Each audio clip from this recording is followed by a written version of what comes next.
Good morning. This is Jason Dean coming at you live once again at Film Fanatic headquarters. Hope everyone's doing good.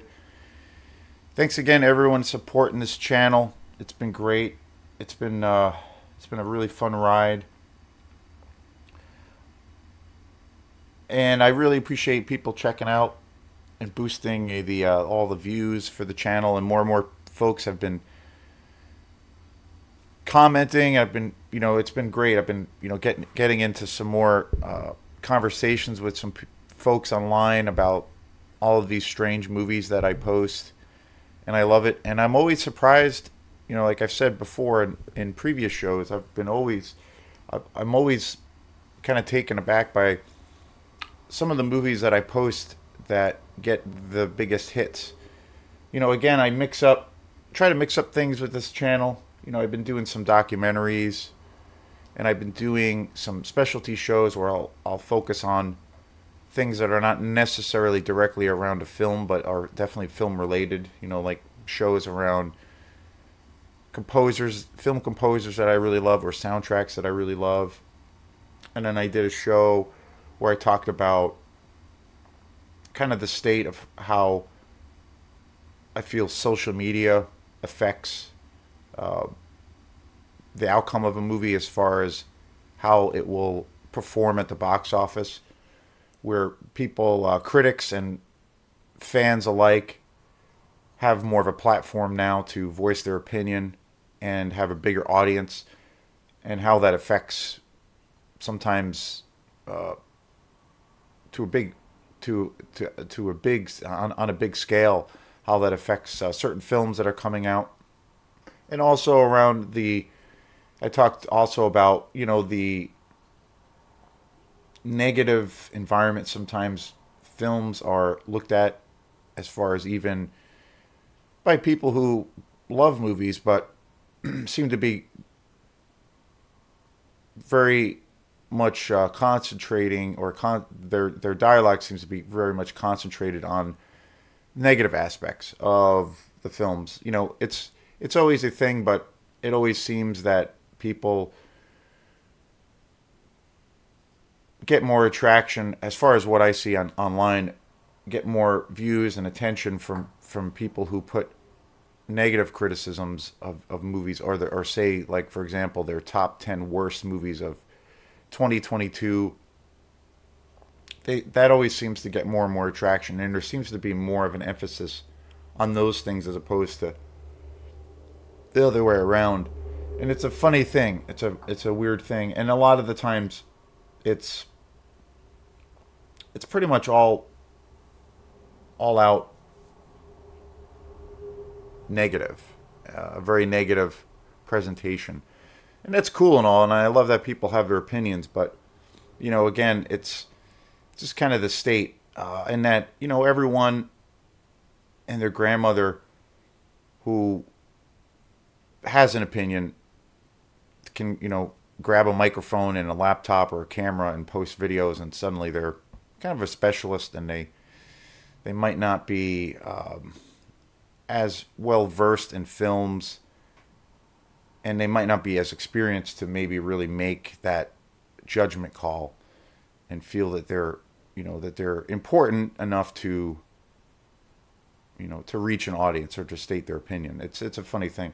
But on the other hand, there's also, I feel, more positives than negatives, because now I feel like film review, and also folks who talk about films, and also,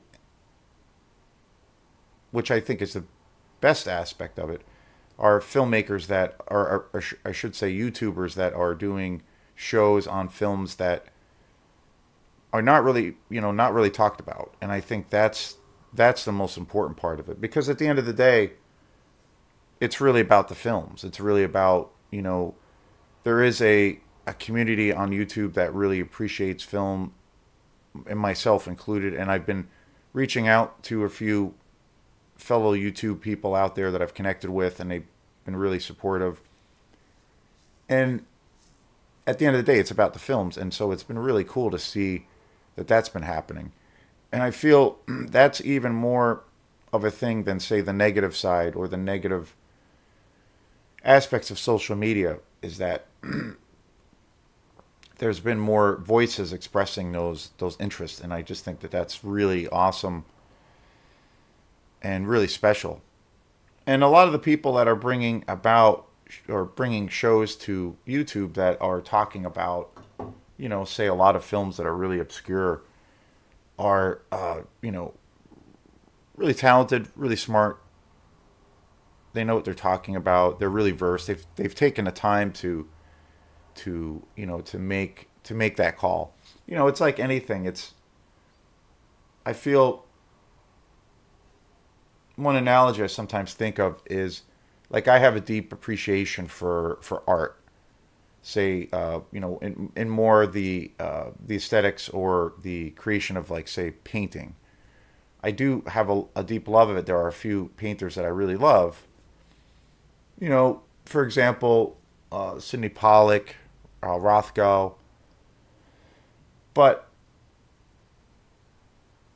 I am not well versed in that world. Like, there's certain artists that I've come across over the years. I used to do. There's a art school in Belfast that's been around for a very, very long time called Waterfall Arts.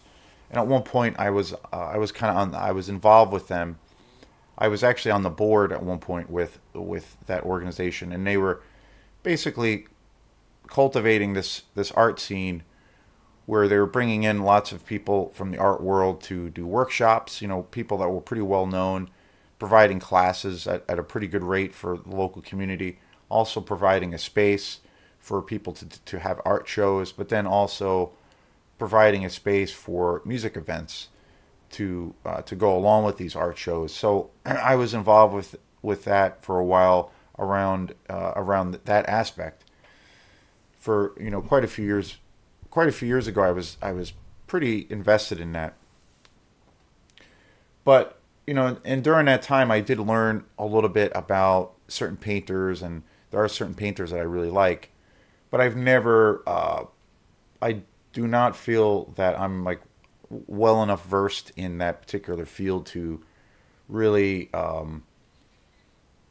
have a talk about it, or to really, or even say if I wanted to do a YouTube channel where I talked about my favorite artists, I'd have to spend a lot of time shifting or sifting through the art world and really try to explore it more and live with it for a while and check out all the various facets and all the various forms of art that are out there. I don't feel like I'm qualified to say really have that eye or that perception to really talk about it, or even let alone, which would be even more abstract, but to critique art. There are a handful of artists that I'm pretty familiar with and that I do really like. So I feel like, with film and other things, music and being, and again, this is all from a fan perspective. I have done that with, as a lover and connoisseur of music, as a real deep fan of music. I have spent that time in the music world, and really invested a lot of time, money, and energy into checking out various forms of music. And also, same obviously goes with film, where it's a deep passion, and so I've put a lot of time, and I know lots of different things in those genres, mostly from just being a fan, an everyday guy, but who gravitates towards those things. But I've spent a lot of time invested in that. So I feel like, to a degree, I can talk about those two forms of art pretty freely, and I can even critique it. I can discuss things. I can bring things to the table. I think I might have something to offer. And I feel sometimes with people in our universe now, if they see something in passing or they know of a couple of people in those respective genres, then right away they can critique it, or say, for example, put up a YouTube channel where it's dedicated towards that, and be all of a sudden suddenly overnight become this like critic. And I look to that analogy as being what happens a lot with film makers or YouTube guys as far as film goes. That seems to happen, and it would be like me putting up an art page where I'm suddenly a specialist when I just know I have not put in the time and effort to dig deep and to explore it. So I sometimes think that that's a big thing that happens. And also, I don't, I feel like if you're taking a subject, you can have your opinions. Obviously, your opinions are very strong and how it, resonates with you. But you need to go into it without judgment if you want to explore something. If you, it could be anything, literature, or if I wanted to do a deep dive into the history of dancing or comedy, even. It's like any subject. You have to go into it judgmental and be open to checking out all things that are related to that. And I sometimes feel that now with movies that the YouTubers, especially around certain aspects of where there are YouTubers that are doing films, I get that sense that they go into that deep dive, or they've only seen a few films that maybe resonated with them, and they have this preconceived notion about not really taking that deep dive, and so that's kind of how I think about it. But on the plus side, I feel like there's more positive things. There's more people bringing that have obviously put in a lot of time into this passion of theirs, and as far as films, and they're really bringing a lot of cool things to the table, and I just think that that's amazing. So, like I've said, I've been going to Bull Moose more lately. I've been going there, well, probably a little too much for, just from a financial perspective. But, at the end of the day, it's like something I love. And I don't, as far as money, my financial thing, I don't really spend too much money outside of those kinds of things. I do like to go out and get takeout or eat at a restaurant here and there. My favorite thing to do is to go see live music or to go to a movie theater. But as far as like actually spending money, it all goes to the arts of, music and film, and particularly most of that goes to buying films. So I think at the end of the day it's worth it, because I feel like it's a big source of inspiration, and it really motivates me in my so-called artistic life to better myself. So the other day I went to Bull Moose. I was in Portland on New Year's Eve, and then the next day on New Year's Day I went to Bull Moose, and like I mentioned in my previous show. And I've been getting, the last 2 years, I've been buying tons of new films, and I've been really concentrating as far as buying when I buy new films, to really concentrate on buying a lot of, the horror exploitation world, really exploring that world even more, and buying a lot of films in that genre. And really everything in the exploitation world, because I kind of gotten obsessed with a lot of rare films.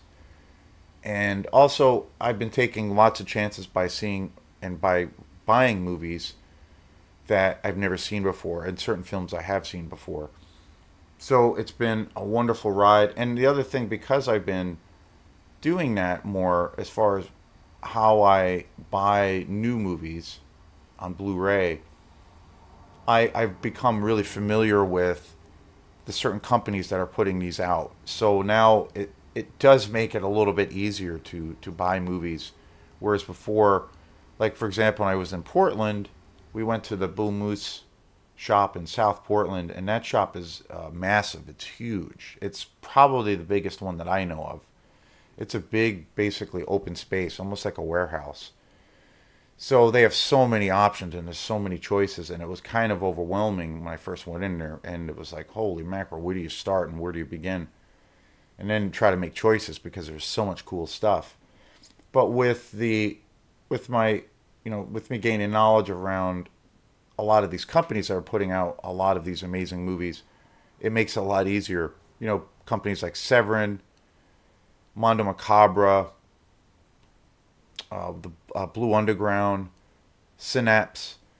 Those are some of the major companies out there. And Blue Underground and Mondo Macabra are my two favorite. But I really love Severin. I really love all of them, but those are probably my two favorite. So I notice now when I go to buy some new movies, it is a lot easier because I've been, a lot of these films I've never heard of before, or maybe I saw them when I was a kid during the VHS days, or maybe on cable when I was a kid. But a lot of them I've never seen before, or if I have seen them, I virtually have kind of forgotten about them. So a lot of the times now, when I go to buy new movies, I go by the label. And usually, if I see a group of films that were put out by, say, for example, Blue Underground, you can't really go wrong with that. So that helps really narrow it down as far as what I'll end up buying as a consumer. So it's very cool. So I was there this week, and I picked up another batch of movies, and I did a movie, Creature from Black Lake. I did that movie review for that film yesterday, and that movie was an amazing discovery. I'd never seen that film, and it's such a great 70s, super low budget, kind of made for TV horror movie, creature feature.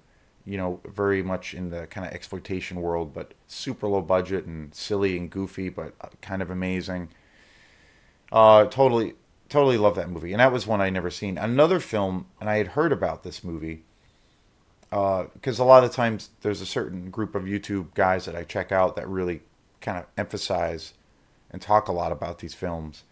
So I discover a lot of stuff through those channels, and that's for me, a real valuable source for checking this stuff out.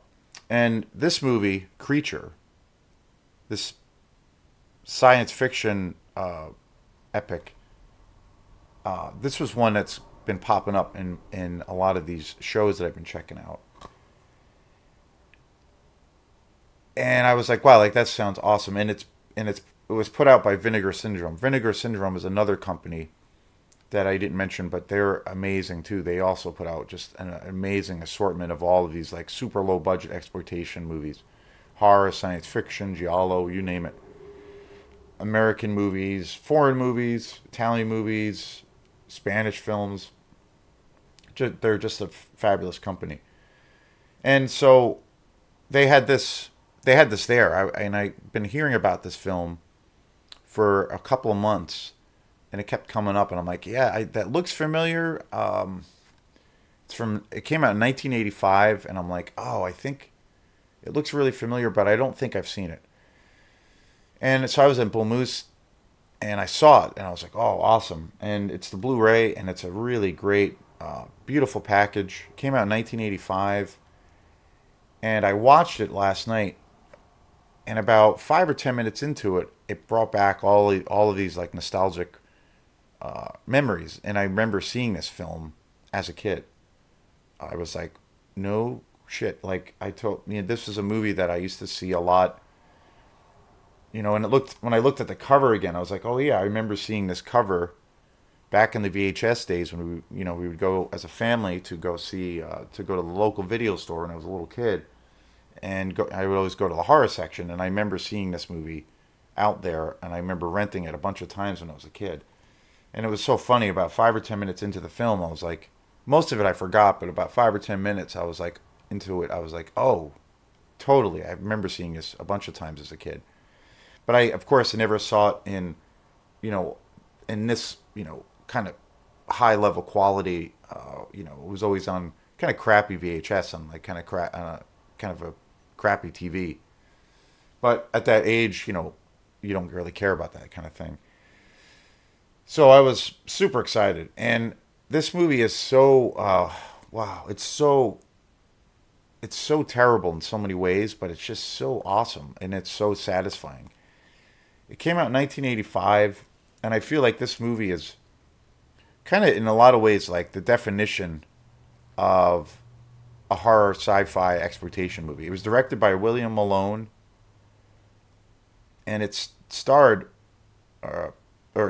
Klaus Kinski, which I was when he came onto the screen, I was just like, oh my god, I totally forgot that Klaus Kinski was in the film.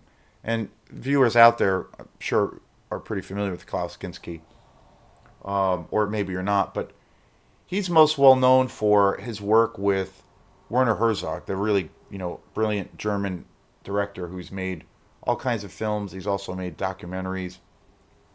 And Klaus Kinski is probably most well known for his portrayal of Dracula in Nosferatu, that was directed by Werner Herzog.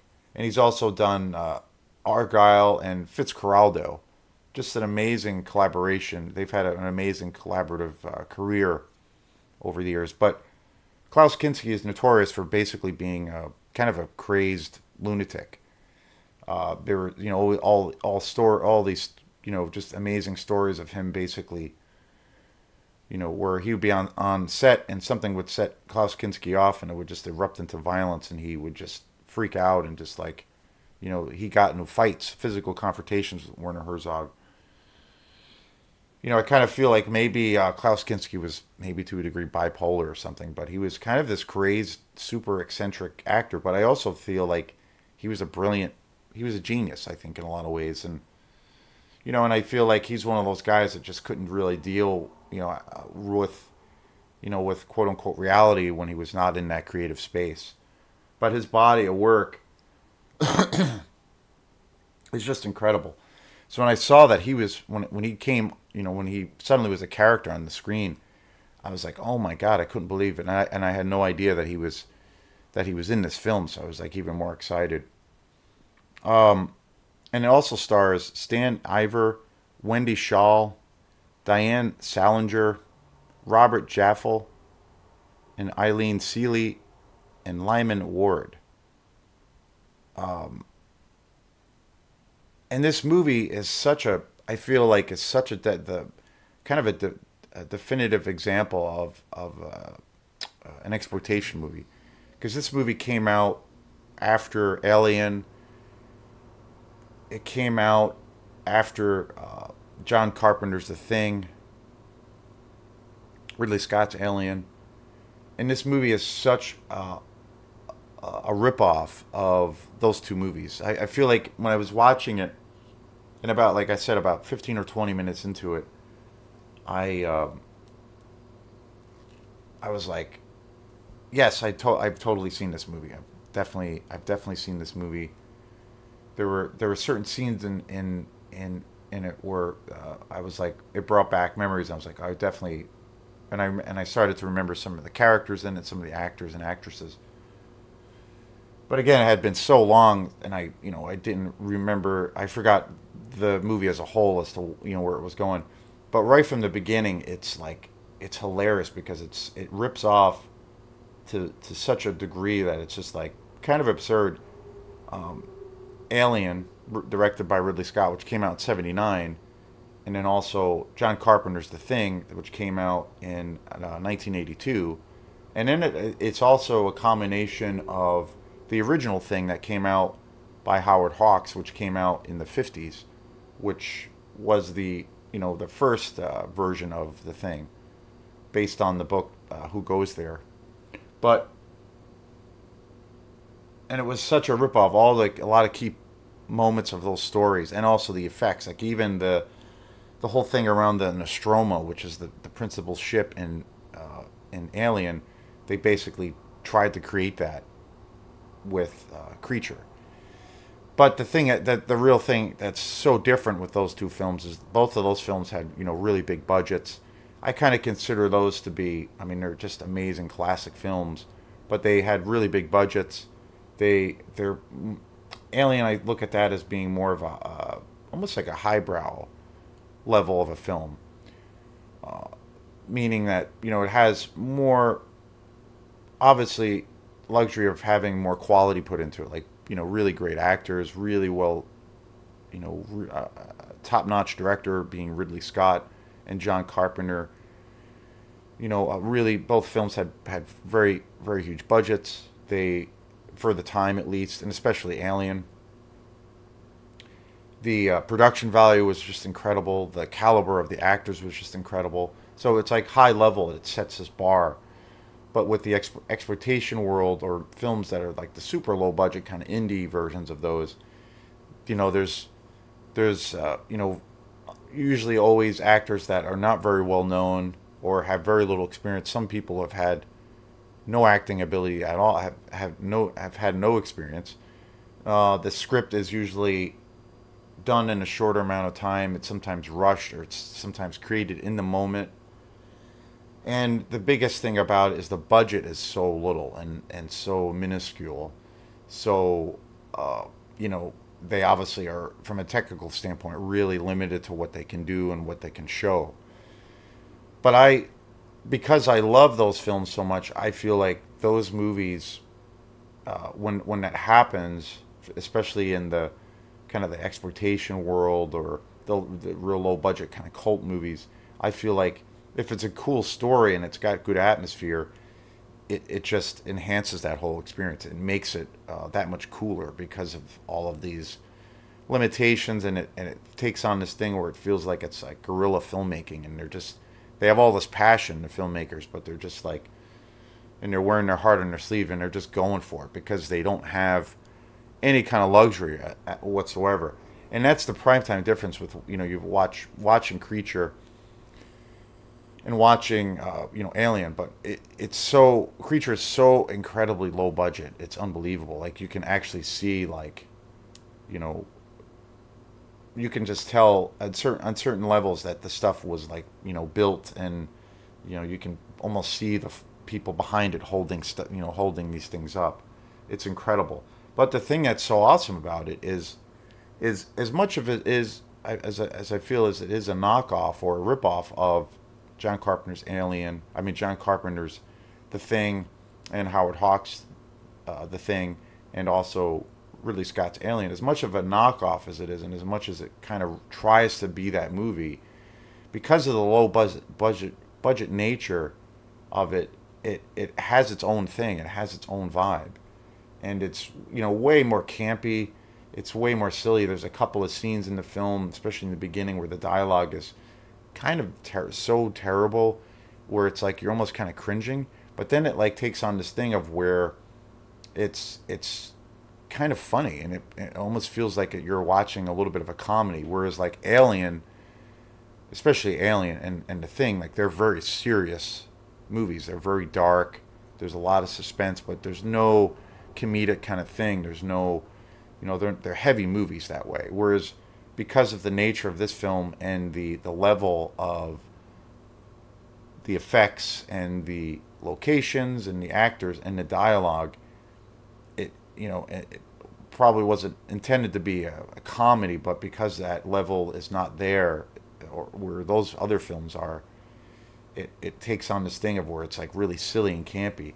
But then in its own way, it makes the film its own thing, and it goes into different directions because of it, and it's super entertaining. But I also feel like this movie's got great atmosphere, really great. And the kills, it's really gory too. I was really impressed with some of the kills, and the transformation of this alien, because this alien is basically a real, knockoff of like of the Giger alien, but and it's so like, it's like basically a guy in a suit, which I think is so awesome, and you can tell. But there's also this thing of where this alien can also like take over the person's body and kind of possess them, and can kind of take it, and that's again taken from The Thing, where it can take over the human or replicate its outer shell and become a human, and then go out and kill other people. And so it's got that aspect to it, which is totally ripped off from The Thing, but it's so awesome, and it's super gory. I was really impressed with it, and the practical effects are great. But the main thing about the film is the atmosphere is just so awesome. It's and it's definitely sleazy too. There's a couple of pretty raunchy sex scenes in this film that where there's lots of boobs and which you didn't see in those other two movies. And it's so it definitely sets it apart from that aspect of it being, you know, like a, I don't know, a highbrow film. And so it's got that sleazy factor, but the kills are great, and it's all, you know, special effects, but the atmosphere is so awesome in this movie, and I was super excited. I totally love this movie. um I was kind of blown away. I was super excited. There's a really great interview with William Malone, who directed this awesome film. And there's again, Vinegar Syndrome puts out all these wonderful packages where they pack them with, I mean, not only the transfers are just amazing. There's also there's a theatrical version on this film which was released in theaters, and this was actually a really big hit. This film was very popular. There's also there's the theatrical version, but then there's also the director's cut, uh, which is the one I watched, and the director's cut's awesome. That's the one I'll eventually, when I watch this film again, I'll watch the theatrical cut. But super entertaining movie, and it delivers. It's definitely a really great sci-fi horror film. It definitely delivers. It definitely delivers the goods. I was impressed. It again, the best aspect of this film is just the atmosphere that this film has. It's just really really awesome. I've been you know, super excited. And William Malone, who directed this film, he's made like a few. Well, he's made quite a few movies, but he's also made a lot. He's done a lot of the remakes of pretty famous horror films.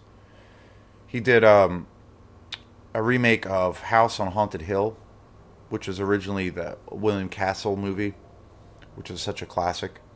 Um, he directed Scared to Death, and then also Creature. And he also worked for a long time before he became a director. A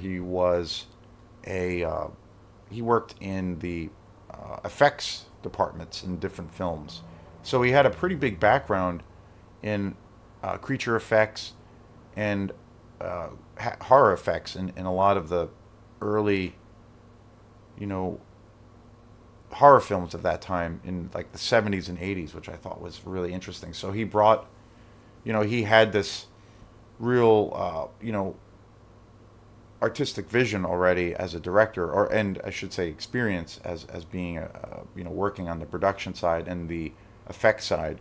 So he had a real interesting perspective, and he talks a lot about that in the interview, which is really great, where he really had like a real visual sense as to how he, you know, because he knew, you know, he when they were putting together this movie, the company basically wanted it to be, they wanted it to be, you know, because Alien had just come out a few years before, 5 years before, so they wanted, and it was a huge, huge success, huge commercial success. The company, when they decided to make Creature, they wanted to cash in on that, and that's the whole kind of definition of exploitation in a lot of ways. So they wanted to make Alien again, essentially, you know, and basically copy it, but with no money. So it's awesome and it's hilarious, but it's great. It's a really great horror film. I was really impressed. It's it's super entertaining, and it's got this great atmosphere, even though they had no budget. Really impressed, and the transfers is great. You know, and that's the one thing, like I said, with Vinegar Syndrome and a lot of these great companies, they put a lot of love and care into these like really obscure, super low budget exploitation movies. That's just so incredible. They give these movies just the royal treatment, and the packages are amazing. They, you know, all these great special features, and the transfers are just amazing. You know, like I said, multiple versions of the film sometimes. So Yeah, I highly recommend it. Recommend this movie, Creature from 1985. Just classic cult horror exploitation, sci-fi, entertainment. Just an awesome movie. So, thanks again for everyone. If you like this page, please like it, subscribe to it. That would be greatly appreciated. And feel free to comment. I love engaging with people when they check out these videos. So, thanks again to everyone out there on in the YouTube universe. And this is Jason Dean. So, have a great day, and we will see you tomorrow. Peace.